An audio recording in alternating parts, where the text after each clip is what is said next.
예, 옆에 계신 분들 인사하겠습니다. 사랑합니다. 감사합니다. 축복합니다. 반갑습니다. 신앙 생활은 조상들이 예수를 믿고 부모가 예수를 믿고 그리고 신앙 생활을 오래 했다고 해서 믿음이 좋은 것이 결코 아닙니다. 참된 믿음, 좋은 믿음은 하나님을 경험할 때 생겨난다는 사실을 기억해야 됩니다. 그래서 오늘 저는 여러분에게 두 사람을 비교해서 하나님을 경험한 사람들의 믿음이 얼마나 중요한지 얘기하려고 합니다. 성경에 보면 야곱이 나옵니다. 야곱은 성경에 나오는 인물들 중에 가장 믿음이 좋은 할아버지 아브라함 그리고 그 아버지 이삭의 아들이에요. 3대가 걸쳐서 예수를 믿는 하나님을 잘 섬기는 그런 모태 신앙인이었습니다. 야곱은 그 조상들의 신앙 덕분에 세상적으로는 굉장히 큰 복을 받았어요. 재산이 20년 만에 셀 수 없이 올랐습니다. 아내도 4명이나 되고 자녀는 12명이 되고 딸까지 13명이 있어요. 엄청나게 복을 받았습니다. 그런데 그렇게 하나님이 자기 할아버지와 아버지의 신앙으로 인해서 야곱은 세상적인 복을 많이 받았지만 야곱 자체는 의식적인 믿음, 형식적인 믿음을 가진 사람에 불과했어요. 그래서 그가 살아오면서 하나님의 방법으로 살지 않고 굉장히 인간적인 수단 방법으로 살아오는 것을 볼 수 있습니다. 형님을 속이고 장자의 직분을 빼앗고 아버지와 형님을 속이고 축복을 가로채고 그리고 외삼촌 집에 가서 살 때는 일삭을 결정하고 난 이후에 인간적인 수단 방법을 써서 얼룩얼룩한 양, 검은 양이 자기 것이라면 새끼를 낳을 때 그렇게 얼룩얼룩한 양으로 만들어버리고 흰 양이 자기 것이라면 또 흰 양으로 만들어버리고 그런 인간적인 방법을 썼어요. 그리고 마지막에는 외삼촌이 순순히 보내줄지 않을 것 같으니까 외삼촌이 멀리 양치로 간 사이에 살짝 야간 도주를 하는 것을 볼 수 있습니다. 엄청나게 인간적인 그런 모습을 모든 일을 할 때 하나님의 방법, 선하고 의로운 방법, 옳은 방법이 아니라 인간적인 술수와 관계, 잔머리를 굴리는 그런 방법으로 일들을 처리하는 것을 볼 수 있습니다. 그렇게 해서 이제 20년 만에 부자가 돼서 고향으로 돌아오게 돼요. 근데 야곱이 돌아올 때 그 형 에서가 자기를 속이고 자기의 축복을 가로채서 그때부터 이 야곱을 죽이려고 원한을 가슴에 품고 살던 그 에서 형이 400명의 군사를 거느리고 야곱을 죽이기 위해서 온다는 소식을 듣습니다. 근데 야곱은 안절부절 어쩔 줄을 몰라요. 그래서 이때도 역시 자기가 할 수 있는 모든 인간적인 방법을 동원해서 형님의 마음을 돌려보려고 노력을 해요. 그래서 엄청난 뇌물을 준비해서 몇 대로 나눠가지고 형님에게 1차, 2차, 3차 이렇게 보냅니다. 근데 야곱이 형님에게 보낸 뇌물이 염소가 220마리, 양이 220마리, 낙타가 30마리, 새끼가 30마리, 암수가 40마리, 황수가 10마리, 암낙이 20마리, 새끼낙이 10마리. 엄청난 거죠. 지금 아마 돈으로 계산해도 엄청날 거야. 그렇게 해서 형에게 뇌물을 굉장히 머리가 좋잖아요. 강교하잖아요. 한 번 보내면 안 되니까 그걸 나눠가지고 1차, 2차, 3차 이런 식으로 나눠서 보내요. 그래도 안심이 안 됩니다. 그래서 어떤 방법을 쓰냐면 자기 가족을 2패로 나눠서 자기 형이 한 패를 치면 한 패로 도망가게 하려고 이렇게 2패를 나눠요. 그리고 마지막으로 이제 형을 만나는 날이 내일인데 그날 자기의 여종과 그 자식들을 자기 앞에 약곡강을 건너가게 하고 자기는 뒤에 남습니다. 그리고 자기의 자녀들이 그 형을 만나러 갈 때 여종들의 자식들을 먼저 보내고 여종들과 그 다음에 자기가 제일 사랑하는 아내 라헬과 그리고 그 아들은 제일 마지막에 보내는 그런 방법을 쓰고 있어요. 자기 형이 자기를 죽이러 온다고 할 때 야곱은 얼마나 다급했던지 하나님 앞에 간절히 기도를 해요. 정말 간절히 기도를 합니다.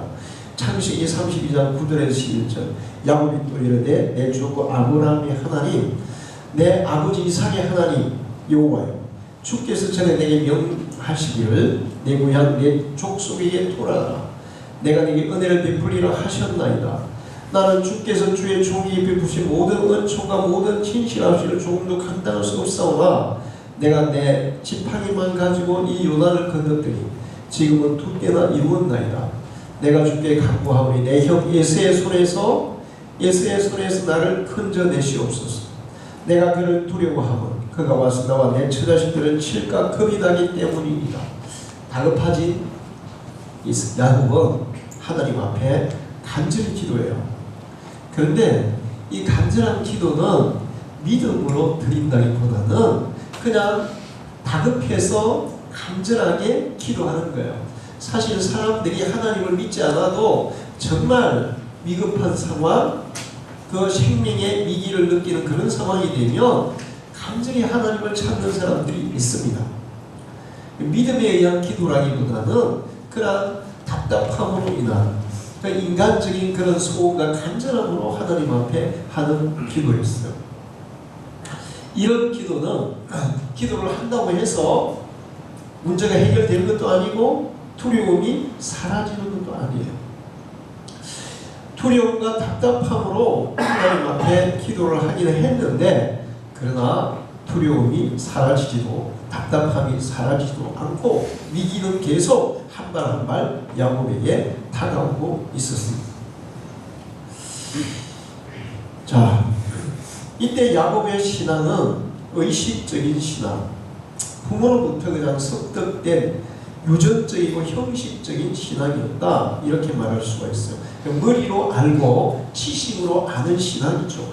마음으로 믿는 신앙이 아니라 지식적으로 의식적으로 아는 신앙이에요. 이런 신앙은 위기가 닥치면 태풍이 닥치면 그 믿음의 뿌리채가 흔들려요. 우리가 나무가 있는데 나무가 바람이 불면 가지가 흔들리죠. 근데 뿌리가 약한 나무들은 바람이 불면 뿌리채 그냥 뽑혀버리는 경우가 있어요.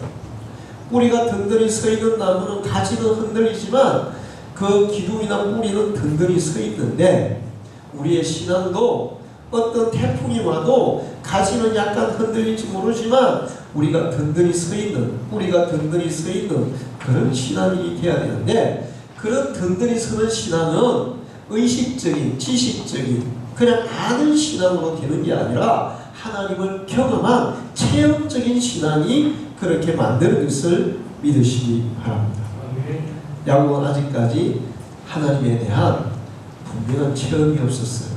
물론 야곱이 도망갈 때 꿈속에 하나님을 경험하기는 했지만 그 정도 가지고는 이런 위기 상황 가운데서 그의 믿음의 뿌리를 든든히 흔들리지 않게 받쳐줄 수 있는 그런 신앙은 되지를 못했습니다. 이런 참 믿음이 없을 때 신앙생활은 상당히 고달파요. 예배도 힘들고 봉사나 헌신은 더더욱 힘들어요.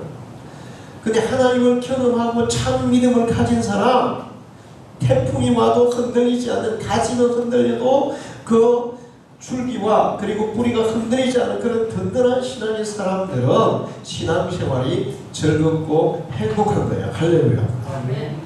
세상의 그 어떤 일보다 세상의 그 어떤 즐거움보다 하나님을 예배하는 것이 하나님을 섬기는 것이 하나님께 헌신하는 것이 내가 주의 일을 할 수 있다는 것이 행복하고 기쁘고 즐거운 거예요. 할렐루야. 여러분은 그런 신앙인이 되기를 축원합니다. 자, 그런데 이 야곱과 상당히 대비되는 사람이 있어요. 바로 다니엘입니다. 다니엘도 역시 모태 신앙이었어요. 왕족의 후손이죠. 근데 바벨론이 이스라엘을 침공해서 이스라엘을 멸망시켰습니다. 그리고 그 중에 많은 사람들을 전쟁포로로 바벨론으로 잡아놨어요. 노예로 끌고 간 거예요. 그 전쟁포로로 잡혀간 사람 중에 한 명이 바로 다니엘이었어요. 근데 다니엘은 이때 나이가 10대였습니다. 야곱은 그때 나이가 제가 볼 때 대충 계산해도 한 50살은 됐을 때예요. 한 50살은. 그 다니엘은 바벨론에 잡혀갈 때, 포로로 끌려갈 때 나이가 10대였어요. 근데 10대였음에도 불구하고 다니엘은 참 믿음을 가지고 있었어요. 야곱은 50대인데도 불구하고 의식적이고 형식적이고 지식적인 그런 믿음의 수준에 있었는데, 다니엘은 10대임에도 불구하고 살아계신 하나님을 경험한 참 믿음을 소유하고 있었어요. 그거는 부모로부터 신앙교육이 참 잘 됐다고도 얘기할 수 있지만, 자기가 어릴 때부터 하나님을 찾고 하나님을 만난 그런 신앙의 체험이 있는 사람이기 때문에 그런 줄로 믿습니다. 지금 보면 지금 한국 교회에 청년들 조사를 해보니까 60몇%가 이제 부모로부터 부모가 예수를 믿고 그 부모로 인해서 교회를 다니는 청년들이 많다는 거예요. 그리고 새로 믿는 청년들 아주 적다는 거예요. 정말 안타까운 얘기예요. 그런데 그렇게 부모로부터 신앙생활을 한 많은 청년들이 참 하나님을 만나지 못하고 참 믿음을 가지지 못하고 야곱과 같은 의식적인 지식적인 신앙 수준에서 신앙생활을 하는 사람이 많다는 거죠. 그러다 보니까 자신들의 신앙을 지키기도 힘들고, 그리고 세상에 하나님을 드러내는 것은 더더욱 못하는 그런 사람이 되고 있어요. 우리가 진실로 예수를 믿고 하나님을 경험한 참 믿음의 사람이 된다면 하나님은 우리를 통해서 나타나실 줄로 믿습니다. 그는 바벨론에 잡혀갔는데 아마 외모도 좀 잘생겼던 것 같아요. 거기다가 또 신앙이 분명하다 보니까 품행이 단정한 것 같습니다. 그래서 그 포로들 중에서 뽑혔어요. 왕궁에서 교육을 받게 됐어요. 바벨론의 느부갓네살은 정복지의 청소년들을 끌어다가 괜찮다, 잘 키우면 인재가 되겠다, 이런 사람들을 왕궁에다가 데려다가 왕궁에서 특별 교육을 시켰습니다. 근데 다니엘이 거기에 뽑힌 거예요. 물론 이 뽑혔다는 것 자체는 하나님의 특별한 은총인 줄로 믿습니다.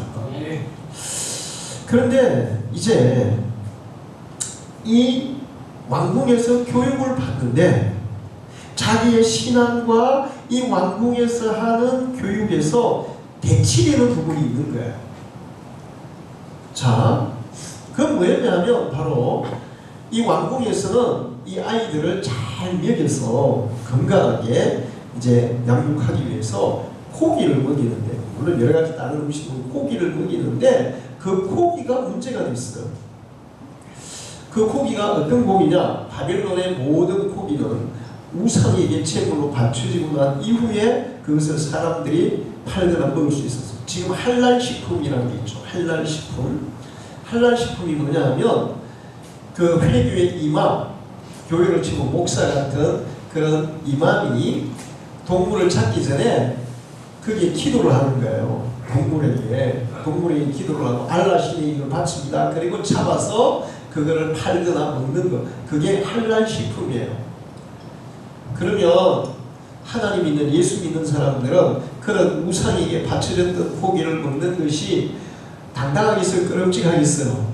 끄름직하죠. 거기다가 이 구약시대에 다니엘에게 있어서 우상의 제물로 바쳐졌던 고기를 먹는 것은 절대로 용납되지 않는, 하나님의 백성으로서 그런 우상 숭배와 같은 그런 범죄라고 생각했기 때문에 고기를 먹을 수가 없었습니다. 그때 다니엘이 저는 이 고기를 먹을 수가 없습니다.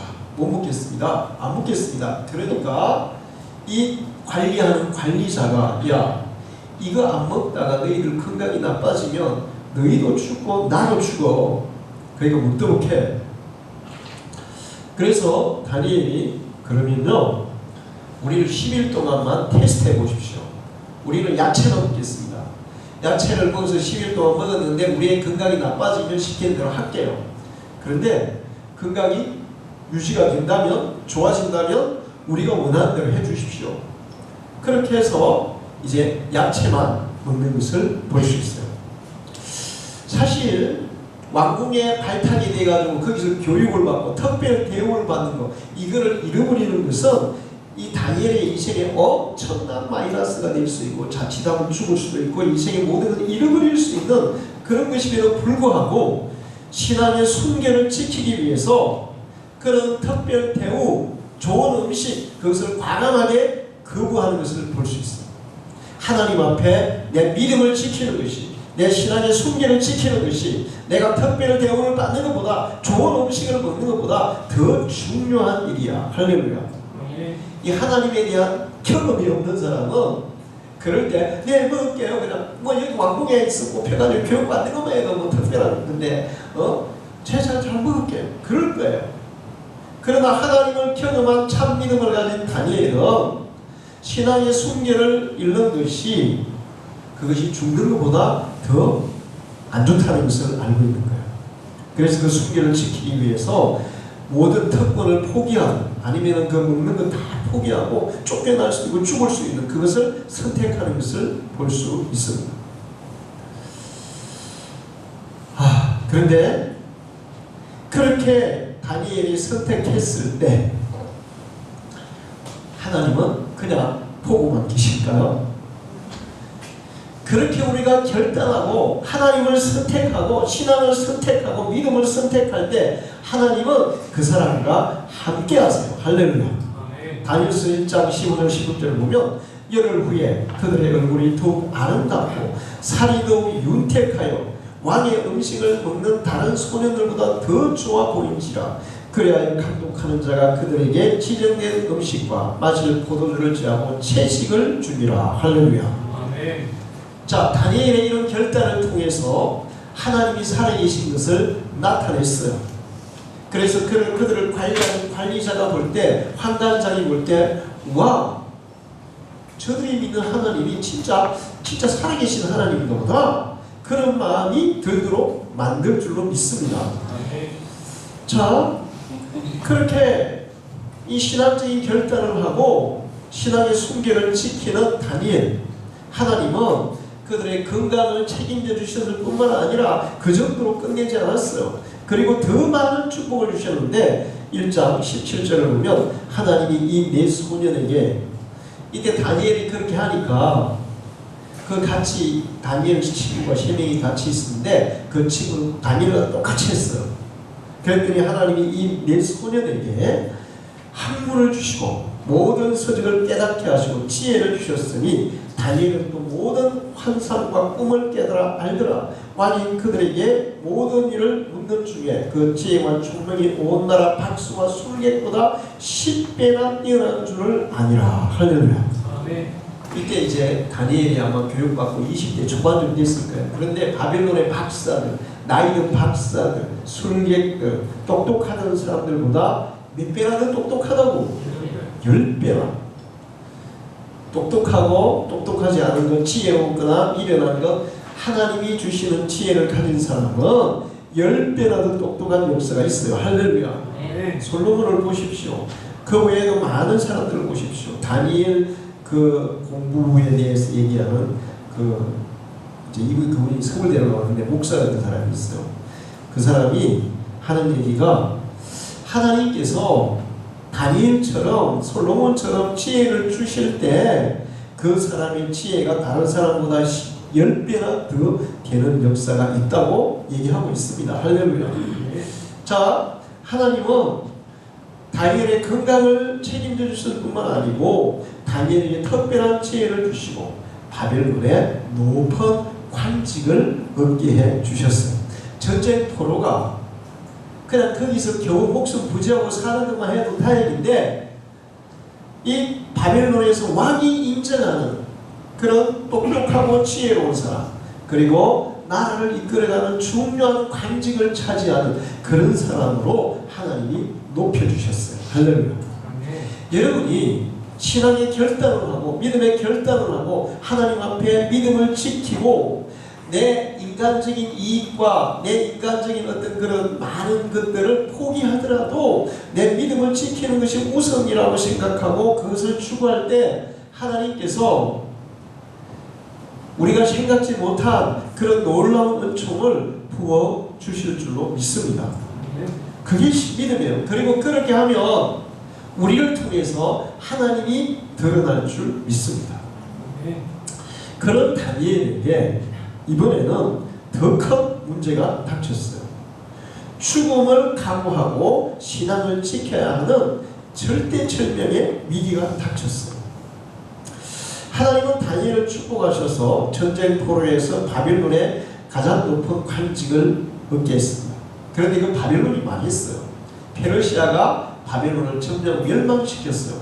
그러면 페르시아는 이 바벨론의 관직에 있는 사람들을 어떻게 할까요? 다 숙청해버리는 거예요. 다 죽이는 거예요. 우리나라 보세요. 우리나라 같은 나라 사람이라고 정권에 있는 사람들은 새 정권이 들었다 어떻게 합니까? 다 날리고 다 감방 보내고 막 그러잖아요. 마찬가지예요. 그 나라가 바뀌었어요. 이 바벨론을 페르시아가 점령했는데 민족도 다른 민족이고 나라도 다른 나라예요. 그러면 이제 바벨론의 관직으로 있던 사람은 1차로 숙청 대상에 의해서 처단되어야 하는데 다니엘이 얼마나 훌륭했던지 페르시아가 이 다니엘을 왕 다음으로 높은 자리, 지금으로 좀 국무총리의 자리에 올린 거예요. 할렐루야. 이거 엄청난 거죠. 하나님이 함께하는 사람은 아까 야곱처럼 그렇게 인간적인 수단 방법을 쓰지 않고 하나님의 방법으로 살아가면 하나님이 역사하시고 하나님이 이루시는 것을 믿으시기를 축원합니다. 자, 그런데 이렇게 하나님의 사람이 잘 되면 반드시 어떤 일이 있을까요?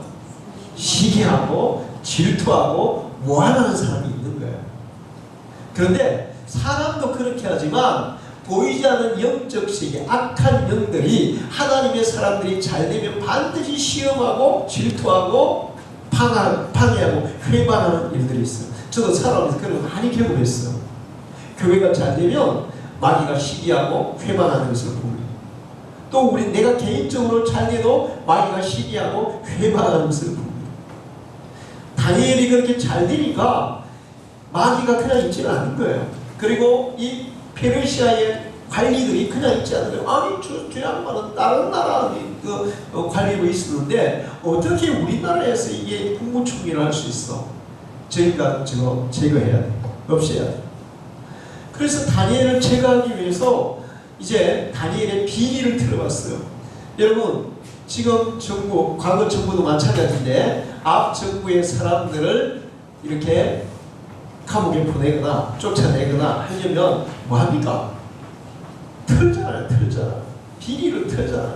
그래가지고 이제 그걸 털어보면 먼지 안 난 사람 없지. 그래서 비리를 가지고 제거하는 거예요. 그래서 탈탈 털어봤는데 털면 털수록 먼지가 나는 게 아니라 깨끗했습니다. 할렐루야.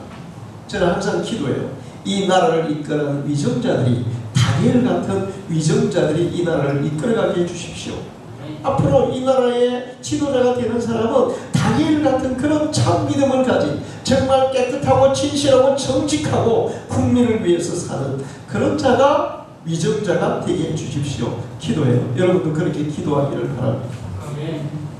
그렇게 되면 이 나라가 세계가 지금 얼마나 혼란스럽고 얼마나 어렵습니까? 세계 경제가 얼마나 어렵습니까? 모든 것이 어려워요. 그러나 그런 사람이 이 나라를 이끌어 간다면 아무리 세계가 어렵고 아무리 그 상황이 나쁘다 할지라도 그 가운데서도 우리나라는 더 잘 되는 일이 일어날 줄 믿습니다. 할렐루야. 이 요셉이 애굽의 국무총리가 되니까 애굽뿐만 아니라 주변 나라가 다 기근이 들었어요. 다 흉년이 들었어요. 다 굶어 죽게 생겼어요. 근데 애굽은 어땠어요? 다 배부르게 잘 먹고 잘 살았어요. 그래서 남의 나라가 와가지고 애굽에 와서 그 얻어가는 곡식을 사가고, 그래서 생명을 불시하는, 정말 참 믿음의 사람이 털어도 먼지 하나 나지 않은 깨끗하고 정직한 자가 나라를 이끌어 간다면, 다른 나라들이 다 기분이 들고 전쟁이 나고 환난이 일어나고 무서운 일들이 일어나도 그 나라는 도리어 그런 가운데 더 든든하게 서는 줄 믿습니다.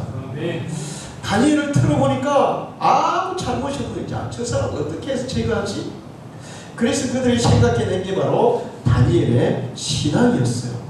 저 사람을 제거하는 방법은 제가 믿는 신앙을 걸어서 그것을 핑계로 죽여야 된다. 없애야 된다. 그래서 다리오 왕을 찾아갑니다. 신하들이 다리오 왕을 찾아가서 왕이시여, 왕이야말로 이 하늘 아래 가장 위대하신 분입니다. 아마 성경에는 기록 안 해줬지만 온갖 이 침이 마를 정도로 이 다리오 왕을 높여놨을 거예요. 당신은 신과 같은 존재입니다. 앞으로 한 달 동안 당신 외에 다른 신에게 기도하거나 예배하거나 제사하는 사람이 있으면 사자, 굶주린 사자굴에 던져넣어서 처형하는 걸로 법을 정합시다. 다리오 왕은 신하들이 그렇게 얘기하니까 다니엘을 제거하기 위한 모함이라는 걸 모르고 자기를 높여주는 줄 알고 착각해가지고 그거 좋은 방법이다. 야, 국민들이 다 나를 신으로 섬긴다면 내가 이 나라를 통치할 때 얼마나 쉽고 편하겠냐. 좋다, 그렇게 해라. 그렇게 해서 도장을 찍어서 앞으로 한 달 동안 왕 외에, 다리오 왕 외에 다른 신에게 기도하거나 제사하거나 예배하는 사람은 굶주린 사자굴에 던져서 처형을 할 것이라고 그렇게 도장을 찍어서 밤을 딱 붙였어요. 자, 다니엘이 그걸 봤을까요? 안 봤을까요? 봤습니다. 그 밤을 봤습니다. 그런데 다니엘 분명히 이걸 읽었어요. 근데 제가 상상해 보는데 다니엘이 그 소설을 보고 어떻게 했을 것 같아요? 기도를 했을까요? 예. 웃었을 것 같아요. 아니, 이따위 정도로, 이까지 갈 정도로, 아마 웃었을 것 같아요. 아마 그냥 저 같은 경우도 웃었을 것 같아요. 니 그렇게 하면 죽일 거야. 내가 지금 하나님 앞에 반드시 이거 목사로서 해야 될 일이 있는데 너 그 일을 하면 죽어. 그렇게 하면 아마 웃을 것 같아요. 그게 죽으니 뭐가 끝난다고 도대체. 다니엘하고 웃었을 거예요. 이런 시시한 방법으로 나를 모함하고 죽이라 하다니, 지금까지 매일 하루에 3번씩 자신의 조국 이스라엘의 해방과 회복을 위해서 기도해왔어요, 다니엘. 그런데 자기가 설사 사자굴에 던져진다 해도 지금까지 해온 그 기도를 쉴 수는 없었습니다. 할렐루야. 조국의 해방, 조국의 독립, 조국의 회복. 내가 죽어서 만약에 기도해서 사자굴에 던져 내가 죽어서 그 일이 일어난다면 여러분 그 일 선택하겠어요? 나 살래요? 안 할래요? 이렇게 하겠습니까? 여러분 기꺼이 죽음을 선택하기를 축원합니다. 저는 가끔 그런 생각을 해요. 이 시대에 한국 교회에는 루트와 같은, 칼빈과 같은 개혁자가 필요한데, 근데 루트와 칼빈이 종교개혁을 일으켰는데 그에게는 그를 보호하는 세력들이 있었어요. 나도 그렇게 하고 싶은 마음이 정말 꿀떡 같아. 그런데 우리 교회의 힘은 너무 약한 것 같아요. 만약에 우리 교회가 한 10,000명 되면 난 바로 합니다. 그냥 신문에다 조선일보 딱 그냥 95개조 한국 교회가 이런 것을 개혁하지 않으면 하나님의 심판이 임할 거야. 개혁하시오. 이렇게 할 것 같아요. 근데 그럴 돈도 없고 힘도 없고, 그래서 내가 생각해봤어. 도대체 어떻게 하면 이 한국 교회를, 우리 교단을 개혁할 수 있을까? 제가 마지막으로 생각한 게 뭐냐면, 그래, 빽도 없고 힘도 없는 나 같은 사람이 할 수 있는 방법은 그냥 폭탄을 집어지고 총에 보고 들어가서 자폭하는 일밖에 없다. 만약에 내가 그렇게 해서 죽음으로 교단이 개혁되고 한국교회가 개혁된다면 나는 진짜 폭탄을 짊어지고 총회고 다 나가라 그러고 그리고 가서 자폭하고 싶어. 그러니 다니엘이 사자굴에 들어간 게 죽었겠어요? 용광도에 들어간다는 것이 두렵겠어요? 뭐가 두렵겠어요?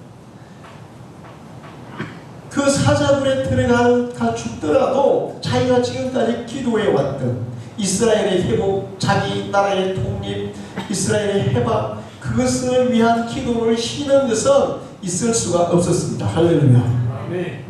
참 믿음은 그런 거예요. 굶주린 사자굴에 떨어지는 것은 아주 무서운 처형입니다. 얼마나 무서운 일인지 몰라요. 그러나 믿음의 사람들은 다니엘의 하나님의 뜻과 자신의 조국의 해방과 독립을 위해서라면 자기의 죽음도 조금 더 두려워하지 않는, 자기의 생명을 아까워하지 않는 그런 사람이 참 믿음의 사람인 거예요. 할렐루야. 우리나라에도 제가 오늘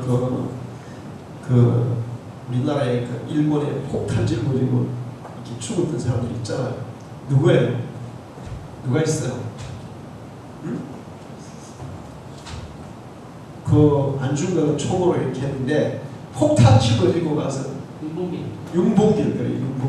윤봉길이 어디 지역 사람인지 아세요? 저쪽이 그 당진 쪽에 덕산이라는 데가 있더라고요. 덕산 그 지역 사람이더라고요.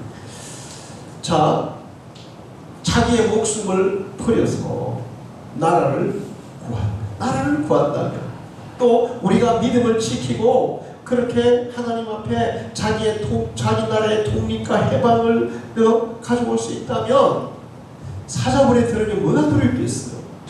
기도 안 하는 게 더 두려운 거야. 다니엘은 이런 믿음의 사람이었어요. 이제 우리 야곱에게 다시 돌아가 보겠습니다. 형 에서가 자기를 죽이러 온다는 소식을 듣고 두려움과 불안함에 어찌할 바를 몰랐습니다. 온갖 방법을 강구했지만 그 마음속에 두려움이 사라지지 않았어요. 여러분, 우리가 살아가면서 위기를 당하고 어려움을 당할 때 마음에 두려움이 찾아옵니다. 불안이 찾아옵니다. 염려가 찾아옵니다. 그런데 두려움, 불안, 염려는 바로 믿음만 몰아낼 수 있어요. 할렐루야. 믿음이 커지면 두려움과 불안과 염려는 적어지고 믿음이 적어지면 불안과 두려움과 염려는 커지는 거예요. 이게 서로 상반작용을 하는 거예요. 야곱에게는 아직까지 참 믿음이 없기 때문에 온갖 인간적인 방법을 다 써봤지만 두려움과 불안을 없앨 수가 없었습니다. 그래서 가족들을 다 약복강을 건너게 자기는 밤중에 건너편에 혼자 남았습니다. 그날 밤 불안과 두려움으로 몸부림치는 야곱을 하나님이 찾아오십니다. 야곱, 저 안 되겠어. 저렇게 버려둬서는 안 되겠어. 오늘 밤에 야곱이 나를 만나게 해줘야 되겠어. 내가 야곱을 만나줘야 되겠어. 야곱이 나를 만나서 나를 경험하지 않는 한 야곱은 저 불안에서 절대로 벗어날 수가 없어. 그래서 하나님이 야곱을 찾아와요. 하나님의 사자를 보내요. 그리고 야곱을 붙들어요. 그리고 밤새도록 야곱과 씨름을 합니다. 밤새도록 씨름을 하죠. 그리고 새벽녘에 대해서 이제 하나님의 사자가 야곱아 나 가겠다 그랬더니 안 됩니다. 나를 축복하지 않으면 절대로 보낼 수 없어요. 끝까지 붙잡고 늘어졌어요. 자, 야곱에게서 우리가 배울 점 바로 이런 부분이 있어요. 신앙은 인내와 끈기를 필요로 한다. 할렐루야. 끝까지 하나님이 응답할 때까지 기도해야 되고 하나님이 응답할 때까지 믿음으로 나가야 돼요. 할렐루야. 하다 보면 얼마나 그 회방하는 것도 많고 또 시험에 드는 것도 많고 낙심하게 하는 일들이 많은지 몰라. 그러나 하나님은 살아계시고 하나님은 약속을 반드시 이루시는 분이고 우리의 기도에 응답하는 분인 것을 믿으시기 바랍니다. 그래서 우리는 그 응답이 되어질 때까지 붙잡고 야곱도 붙잡고 늘어졌어요. 야곱이 할 수 있는 것은 아직 믿음은 없지만 끝까지 붙잡고 늘어지는 걸 할 수 있었어요. 그래서 붙잡고 늘어졌어요. 하나님의 사자가 반칙을 썼습니다. 야곱의 허리를 쳐서 이 엄지뼈가 빠져버립니다. 그럼에도 안 노는 거예요. 그리고 결국에는 야곱을 축복합니다. 야곱이라는 이름은 남의 발뒤꿈치를 잡는 사람, 강교한 사람이라는 뜻이죠. 너 이름 바꿔야지. 오늘부터 내 이름은 이스라엘이야. 하나님과 싸워 이긴 사람이야. 할렐루야. 그러면서 하나님의 약속을 받아내죠. 그리고 이때부터 야곱은 완전한 변화된 새 사람이 된 줄 믿습니다. 창세기 32장 30절 31절을 보면 그러므로 야곱이 그곳 이름을 버니엘이라 하였으니, 버니엘은 하나님의 얼굴이에요. 그가 이르기를 내가 하나님과 대면하여 보았으나 내 생명이 보존되었다 함이더라. 그가 버니엘을 지날 때에 해가 돋았고 그의 허벅다리로 말미암아 절었다. 비록 허벅다리는 이제 음치배가 빠져서 뜻으로 절지만 해가 돋았더라. 이 말씀은 어떤 느낌이에요, 여러분? 어둡고 불안하고 답답하고 침울했던 야곱의 마음에 햇빛이 비치듯이 하나님의 빛이, 희망의 빛이, 소망의 빛이, 믿음의 빛이 그 가슴에 확 비치고 있다는 거예요. 할렐루야. 저는 이 성경을 읽으면서 그거 상상을 해봐요. 아, 그날 아침에 야곱의 마음이 어땠을까? 하늘에서 태양이 쫙 떠오르고, 그러면서 그 떠오르는 태양 그 빛보다도 자기 마음속에 비춰지는 그 하나님의 빛, 하나님의 은혜의 빛, 그것이 얼마나 환하게 막 밝아서 그 마음이 얼마나 막 희열로 기쁨으로 가득 찼을까. 그런 것들을 저는 느껴요. 저도 한번 그런 경험이 있거든요. 자, 하나님은 그날 야곱의 마음속에 있는 모든 염려와 불안과 두려움을 다 하나님의 은혜의 빛으로 다 걷어냈습니다. 할렐루야. 네. 성경에 보면 히브리서 30장 26절에 또 내가 내 영을 너희 속에 두고 내 마음을 너희에게 주되 너희 육신에서 굳은 마음을 제거하고 부드러운 마음을 줄 것이며. 여러분, 세상의 그 어떤 종교도 사람의 마음을 만져서 변화시키지는 못해요. 절에 가보세요. 부처가 네 마음을 바꿔준다고 하지 않고 네 마음에 있는 욕심을 버리라고 해요.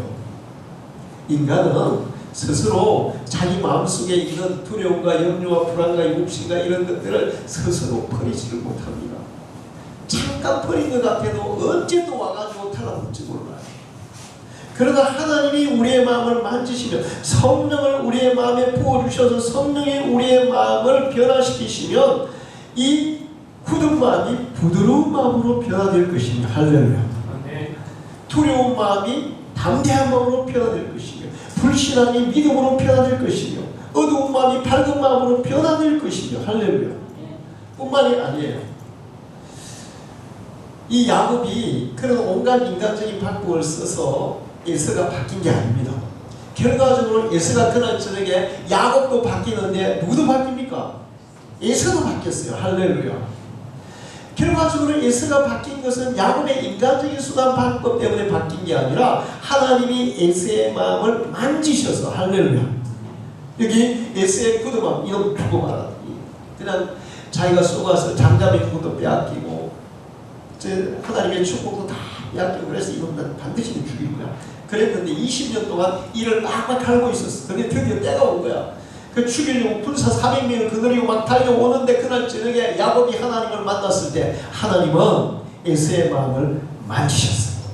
그래서 그의 굳은 마음을 부드러운 마음으로 변화시킨 줄 믿습니다. 하나님은 사람의 마음을 부드럽게도 할 수 있고 강팍하게도 할 수 있는 그런 분이에요. 하나님이 여러분의 마음을 만져서 여러분의 굳은 마음을 부드럽게 하는 역사가 있기를 축원합니다. 자, 그날 이후 결혼지가 같은 형 에서와 야곱 동생은 화해해요. 그리고 정말 우애에 있는 형제로 변화가 되고 마지막 자기 아버지 이삭이 죽었을 때 함께 아버지를 장례하는 그런 일이 있었어요. 그리고 그 이후로 서로 막 양보하는 것을 볼 수 있어요. 정말 의좋은 형제로 변화되는 것을 볼 수 있어요. 하나님이 우리 인생에 개입하시고 하나님이 내 마음에 임하시고 하나님이 나의 삶에 개입하실 때 이런 놀라운 역사가 일어나는 것을 믿으시기를 바랍니다. 여러분이 가족 간에 아니면 형제 간에 아니면 친구 간에 어떤 껄끄러운 관계가 됐다면 하나님이 여러분의 가정에, 여러분의 이 인간관계 속에 임하시기를 기도하시기를 축원합니다. 그리고 그 이후로 야곱은 사람이 180도로 바뀌죠. 그 다음부터는 인간적인 방법을 썼을까요? 하나님의 방법을 따랐을까요? 하나님의 방법을 따릅니다. 그리고 하나님의 방법으로 살아갑니다. 그러면서 야곱은 그 이전에 야곱은 한 번도 하나님 앞에 친정어린 제사를 드린 일이 없어요. 하나님이 물질적인 복을 많이 주셨죠. 외부적인 복을 많이 주셨죠. 그럼에도 불구하고 하나님 앞에 진정한 감사와 진정한 예배를 드린 일이 없었어요. 그러나 이날 하나님을 경험하고 난 이후에 야곱은 하나님 앞에 제일 먼저 하는 것이 진정으로 예배하는 일이었습니다. 할렐루야.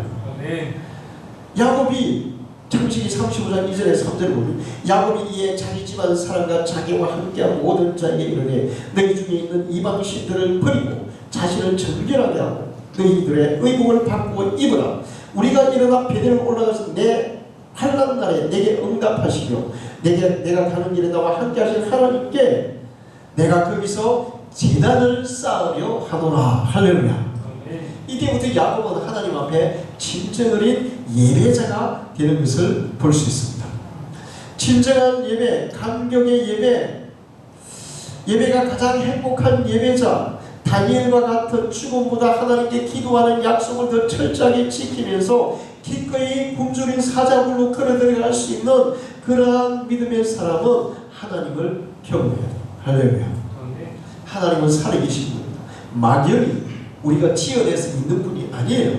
이 우주를 창조하신 분이고 우리를 구원하신 분이고 지금도 우리를 만나주시는 분이고 우리가 하나님을 만날 때 우리의 내면과 우리의 삶이 변화되는 역사가 일어날 줄 믿습니다. 아멘. 다니엘이 굶주린 사자굴에 던져진다고 할 때 아마 웃으면서 그래 던져라 그까지 보고 내가 하나님 앞에 하루에 3번 기도하는 게 더 중요하지 내 죽는 거 중요하지 않아. 그래서 계속 기도 일부러 근데 다니엘이 문 닫고 잠그고 기도해. 문 열어놓고 기도했어요. 일부러 문 열어놓고 다 열어놓고 그래 봐라. 그래 나 사자굴에 던져.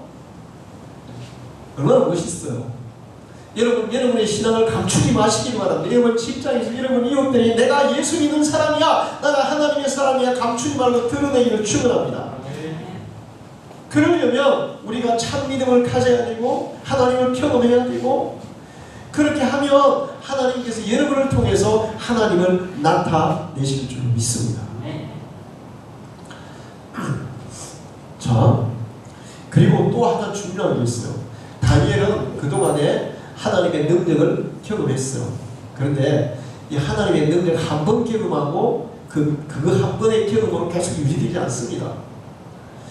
하나님을 경험했으면 계속 기도하면서 하나님을 동의해야 되고 예배하면서 하나님의 은혜를 계속 공급받아야 되고 또 하나님 앞에 작정하고 또 목표로 하고 기도하는 가운데 이 응답의 기적들을 경험해야 돼요. 그래서 신앙 경험이 체험이 풍부해야 돼요. 할렐루야.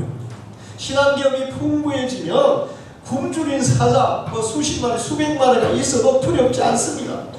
그런데 신앙 경험이 약하면 한 마리의 굶주린 사자만 봐도 두려워서 벌벌 떠는 거예요. 여러분은 하나님을 경험하시고 끊임없이 하나님과의 이런 그 체험이 계속 되어져서 굶주린 사자 수백 마리가 여러분 앞에 있다 할지라도 두려워하지 않는 담대하게 그 속으로 나아갈 수 있는 그런 믿음의 사람이 되기를 축원합니다. 아멘.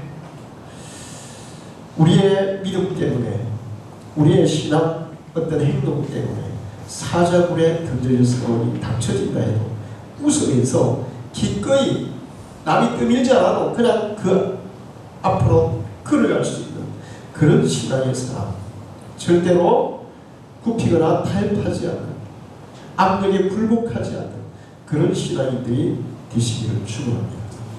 하나님은 그런 신앙인을 찾고 있어요. 오늘 많은 사람들, 교회 다니는 사람은 많지만 참 믿음을 가진 사람이 적은 시대에 우리가 살고 있습니다. 그런데 다니엘과 같은 믿음의 사람을 가진 사람들을 하나님이 지금 찾고 계시고 여러분이 그런 사람이 되기를 축원합니다. 그렇게 여러분을 통해서 하나님이 살아계신 하나님이 함께 하시는 증거가 나타날 줄 믿습니다. 하나님은 천사를 통해서 사자들의 입을 봉했어요. 닫게 했어요. 제가 상상해 봤어요.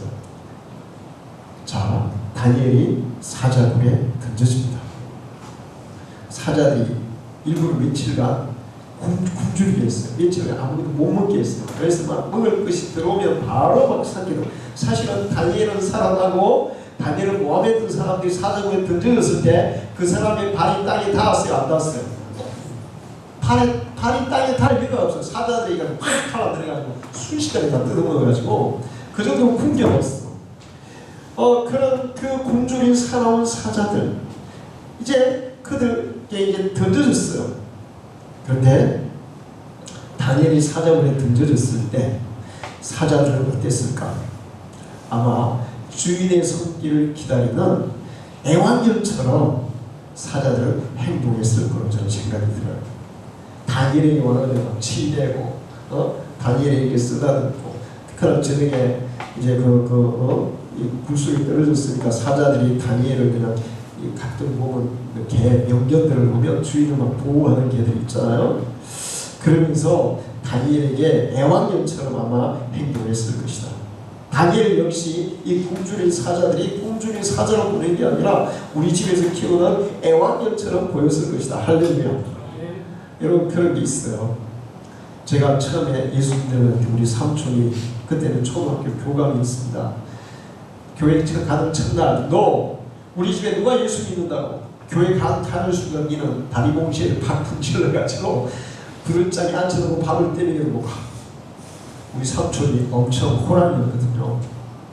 무서운 분이었어요. 그래서 교회 못 갔습니다. 다리 봉시에 부러질까봐. 그런데 하나님이 역사하셔서 그 다음 주에 우리 삼촌이, 야, 삼촌이 교회 안 가냐? 그래서 교회 가라 했어요. 저는 그냥 왜 그런지 나중에는 이유를 알았지만 가라 해서 너무 좋아하고 교회 갔습니다. 교회 이제 가자마자 그 다음 주에 또 가지 말라고 말 못하잖아요. 그래서 한 달 좀 지나 내가 성령 체험하고 하나님을 경험했어요. 그리고 그때부터는 막 새벽 기도 가지고 매일 저녁에 가서 기도하지, 막 주일 하루를 교회에서 살죠. 그러니까 삼촌이 드디어 이제, 야, 너 이제 교회 가지 마! 이러는 거예요. 그때 삼촌은 호랑이가 아니라 제 눈에는 토끼로 보였어요. 할렐루야. 무서운 대상이 아니라, 두려운 대상이 아니라 불쌍한 대상, 구원해야 될 대상, 그런 분으로 보였어요. 그러니까 그렇게 제가 담대하게 가니까 삼촌도 더 이상은 어떻게 하겠어. 못 말리더라고요. 그리고 하나님께서 저에게 그때 지혜를 주셔서 삼촌 아들은 막 과외 받고 그 다음에 또 학원 가고 별짓도 하는데 나보다 항상 성적이 한 300등 뒤에 있으니까 더 이상 삼촌이 말 못했습니다. 할렐루야. 자, 우리도 신앙생활을 통해 살아계신 하나님을 나타내는 성도가 되기를 축원합니다. 다니엘이 사자굴에 들어갔는데 그 다음날 다리오 왕이 와가지고, 다니엘아, 네가 믿는 하나님이 너를 살려냈느냐? 네, 왕이시오. 사자들이 순한 양처럼, 애완견처럼 제 옆에서 이렇게 다 이렇게 알들고 있습니다. 그래서 그걸 올립니다.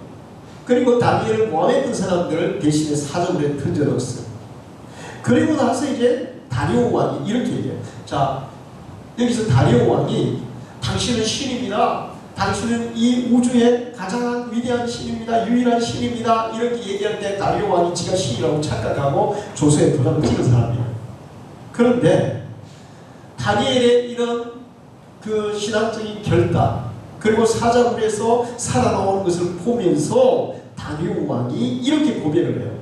이에 다리오 왕이 온 땅에 있는 모든 백성과 나라들과 너가 다른 모든 사람들에게 조서를 내려 이르되, 원하건대 너에게 큰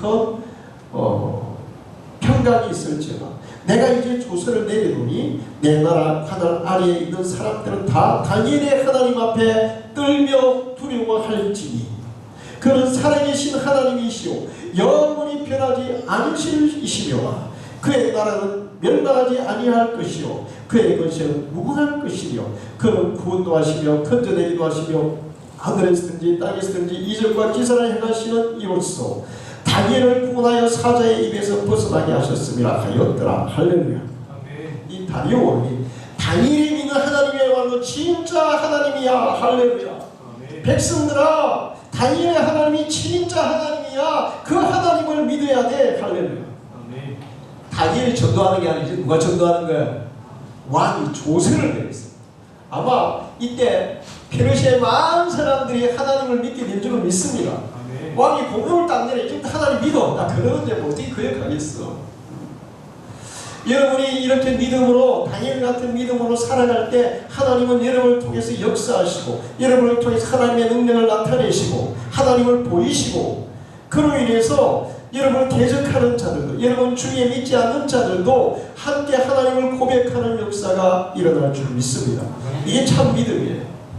여러분 이번 청년 다니엘 기도회 때 여러분의 있는 그 처소가, 여러분이 있는 그 자리가 하나님을 드러내는 자리가 되기를 바란다. 하나님을 전가하는 자리가 되기를 바란다. 야곱이 약복강에서 하나님을 경험한 이후에 그는 변화됐어요. 그리고 하나님을 드러내는 사람이 됩니다. 다니엘은 처음부터 하나님을 드러내는 사람이 됐어요. 그랬을 때 불신자, 또 자기를 신이라고 착각했던 그 사람이 하나님을 고백하게 하는, 하나님을 전가하게 하는 그런 역사가 일어날 줄 믿습니다. 우리 방주교회 성도들이 그런 믿음의 사람이 되기를 축원합니다. 기도하겠습니다. 하나님 아버지 감사합니다. 오늘 저희들을 주의자들의 불로서 일하게 하시고 귀한 말씀 주셔서 감사합니다. 하나님은 살아계십니다.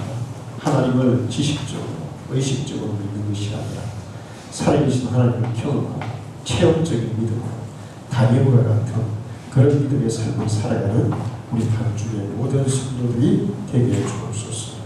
하나님의 살아계심을 나타내는, 하나님의 살아계심을 전가하는, 그래서 우리 주의 불신자들이 우리의 그 믿음의 삶을 통해서 하나님이 살아계신다고 전가할 수 있는 그런 놀라운 역사들이 있게 해 주옵소서. 예수님의 이름으로 기도하옵나이다.